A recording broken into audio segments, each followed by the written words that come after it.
Presiden Prabowo Subianto menyiapkan pembagian 330.000 smartboard ke sekolah di seluruh Indonesia. Program ini menjadi bagian dari langkah besar digitalisasi pendidikan untuk meningkatkan kualitas pembelajaran dan memperluas akses bagi semua murid. Transformasi pendidikan di Indonesia tengah bergerak menuju arah baru. Pemerintah mendorong pemanfaatan teknologi digital untuk memperkuat kualitas belajar mengajar. Salah satu langkah nyata adalah rencana pembagian 330.000 smartboard ke sekolah di seluruh penjuru negeri.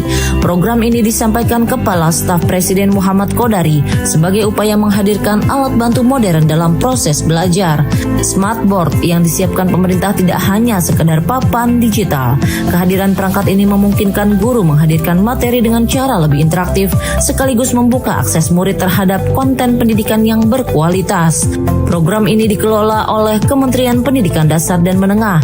Tujuannya memperkecil jarak kualitas pembelajaran antara sekolah di kota besar dengan sekolah di daerah terpencil. Dengan perangkat digital, guru di pelosok pun bisa mengakses materi pembelajaran yang sama dengan yang tersedia di pusat kota. Ini menjadi langkah penting untuk meratakan kesempatan belajar bagi generasi muda di seluruh Indonesia. Selain itu, digitalisasi pendidikan diharapkan memberikan jawaban terhadap tantangan pembelajaran jarak jauh yang pernah dihadapi dunia pendidikan. Dengan smartboard, interaksi guru dan murid tetap terjaga meski berada di lokasi berbeda. Muhammad Qodari menyebut Presiden Prabowo memahami betul pentingnya transisi digital. Tanpa perubahan ini, Indonesia akan kesulitan mengejar ketertinggalan dalam persaingan global. Kalau kita gagal transisi ke dunia digital, kita susah untuk menjadi bangsa yang maju. Dan salah satu bukti dari keberpihakan dan komitmen Pak Prabowo kepada dunia digital itu, khususnya dalam dunia pendidikan, adalah pengadaan 330.000 smartboard ya ke sekolah-sekolah dengan maksud dan tujuan supaya sekolah-sekolah di Indonesia ini akan bisa mendapatkan konten-konten yang berkualitas dari guru yang berkualitas, dan itu bisa mengatasi kesenjangan informasi, kesenjangan kualitas pendidikan antara sekolah-sekolah yang ada misalnya di Jakarta atau di Jawa dengan sekolah-sekolah yang ada di daerah yang lebih terpencil atau pelosok di seluruh Indonesia. Jadi ini adalah salah satu contoh dan bukti bagaimana Pak Prabowo memahami pentingnya dan memanfaatkan dunia digital untuk kepentingan pembangunan di Indonesia. Karena itu, pengadaan smartboard menjadi salah satu contoh nyata bagaimana teknologi diarahkan untuk membangun sumber daya manusia.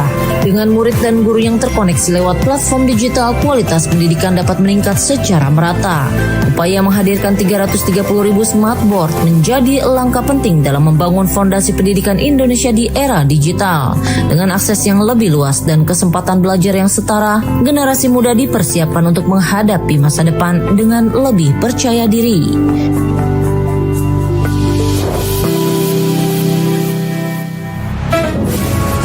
Presiden Prabowo Subianto meminta percepatan penyerapan anggaran negara. Arahan ini disampaikan dalam rapat bersama para Menteri Ekonomi di Hambalang beberapa waktu lalu. Menteri Keuangan Purbaya Yudhistira Dewa menyebut Presiden menginginkan program yang terhambat segera diselesaikan agar manfaatnya cepat dirasakan masyarakat. Pengelolaan anggaran negara kini menjadi perhatian utama pemerintah. Presiden Prabowo menekankan pentingnya percepatan serapan dana agar setiap rupiah yang dialokasikan dapat langsung memberi manfaat nyata bagi masyarakat. Menteri Keuangan Purbaya Yudhistira Dewa menyebutkan arahan ini diberikan langsung dalam rapat bersama Presiden dan para Menteri Ekonomi. Salah satu yang dibahas adalah keluhan dari Agrinas, sebuah perusahaan yang menggarap lahan ribuan hektar, namun terhambat dalam proses sertifikasi hak guna usaha karena persoalan administrasi PNBP atau penerimaan negara bukan pajak. Agrinas juga melaporkan kesulitan kepada Presiden Prabowo karena surat pembebasan PNBP dari Kementerian Keuangan belum terbit. Menanggapi hal ini, Presiden meminta agar proses bisa dipercepat sehingga tidak lagi menjadi penghambat jalannya program produktif di sektor pertanian. Menindaklanjuti arahan itu, Menteri Keuangan menegaskan pihaknya akan mempercepat proses administrasi dan menghilangkan kendala birokrasi. Ia menyatakan Kementerian Keuangan tidak boleh boleh lagi menjadi alasan tertundanya program pembangunan, terutama yang berkaitan langsung dengan masyarakat. Selain soal Agrinas, Purbaya juga menyebut pemerintah tengah menyiapkan langkah realokasi anggaran. Dana yang masih menganggur akan dialihkan ke program yang lebih siap dilaksanakan dengan fokus pada manfaat langsung bagi masyarakat luas. Yang di Hambalang kita nggak ngomong banyak sekali atau belum bisa di-share ke publik, masih dalam bentuk rencana-rencana yang masih agak mentah. Tapi yang jelas adalah itu adalah akselerasi yang dipimpin oleh Presiden kalau ada program-program yang agak mengganggu misalnya. Misalnya ada pengaduan ke saya kemarin Kementerian apa ya?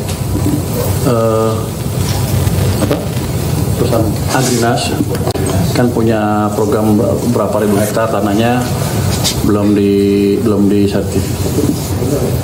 HGU kan. Untuk HGU dia perlu surat dari Kementerian Keuangan yang menyatakan bahwa itu bebas PNBP. Dia komplain ke Presiden, Pak, kami sudah kirim surat ke Kementerian Keuangan tapi belum diproses. Ya, saya bilang, saya balik kan, biasanya kan mungkin kita bakal malu. Saya kan nggak tahu malu. Saya bilang sama Presiden, Pak Presiden, baru kirim tadi sore. Ya besok saya keluarkan, hari ini saya keluarkan. Tapi Anda jangan, Agrinas jangan klaim saya terlambat. Langkah percepatan serapan anggaran ini penting untuk menjaga efektivitas belanja negara. Dengan cara ini, pembangunan dapat berjalan sesuai rencana dan perekonomian nasional tetap terjaga stabilitasnya. Arah kebijakan percepatan serapan anggaran yang diinisiasi Presiden Prabowo menjadi dorongan agar setiap program berjalan tanpa hambatan.